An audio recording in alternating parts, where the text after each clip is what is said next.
We are facing exponential technological change, and it's only just the beginning.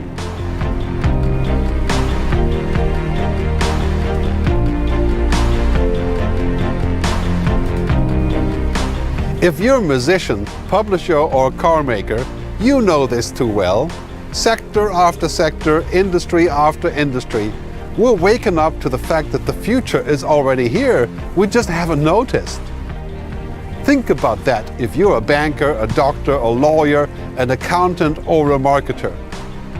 Your career may soon be impacted or simply be over. If your profession is built on routine, it will be automated. So before you choose a career, make sure it has a shelf life. 50% of our jobs will be automated within the next 10 to 15 years. But the good news is that the vast majority of new jobs hasn't even been invented yet. Anything that cannot be digitized or automated or otherwise done by robots will become extremely valuable. Human-only work is our future. What I call the mega shifts, such as datafication, automation, cognification, and robotization, will bring us magical new possibilities. But some of them are also making us manic or lead to toxic side effects. If you're spending more time communicating with screens than with human beings, maybe now is a good time to check back in with Team Human. Soon that screen you'll love so much will be a bot that will sound and feel very much like a friend, your friend, making it even harder to turn off. Are you already overconnected or digitally obese? Has big tech made you a happier person or just a busier one? For all the magical algorithms that are changing our lives at every turn, there needs to be a human equivalent, what I call the androrhythms, the things that actually make us human. Compassion, ethics, mystery, design, morals, and values. You know, the most important things in life cannot really be expressed in zeros and ones, and human thinking isn't really computable, or is it? But within a decade or even sooner, we will reach the so-called singularity, the point in time when machines will equal and then surpass humans in brain power. By the time that happens, it may be too late to retain what actually made us human and to protect our humanity. Brain-computer interfaces, nanobots in our bloodstream, microchip implants, and soon human genome editing. Maybe we are the last unaltered generation of humans to inhabit this planet.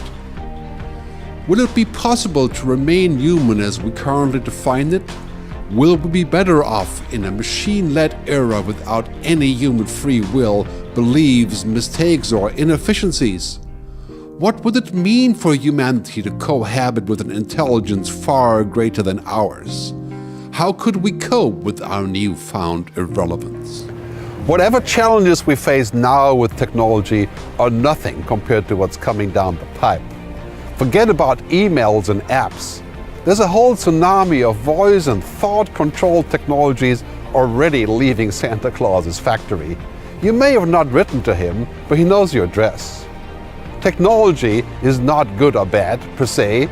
It just is, until we apply it, of course. Silicon Valley has spent the last decade on building platforms whose endgame is digital addiction and utter dependency. Maybe now is a good time to have a conversation about digital ethics. Or should we wait until luxuries such as mystery, free will, and unrecorded thoughts are a distant memory? Technology is not our enemy. Technology is a useful servant, but it could also become a terrible master. Technology is a tool to be employed, not a purpose to employ us. How much of your humanness are you willing to surrender in order to tap into the convenience of those magical machines? The more we robotize our world, the less we govern ourselves. How much would you agree to be optimized, upgraded, and made infinitely more powerful and efficient? Would you rather be wired than fired? Are we destined to just merge with technology, to become one with the machines? The future is no longer just a time to come, it's more like a state of mind. Never in human history has the present been so temporary. Humanity will change more in the next 20 years than the previous 300 years. It is now imperative to remember that technology is not what we seek, but how we seek. Let's embrace technology but not become it. Because the future is much too important to be left to algorithms and intelligent machines. Let's define our own future before it gets decided by mission control.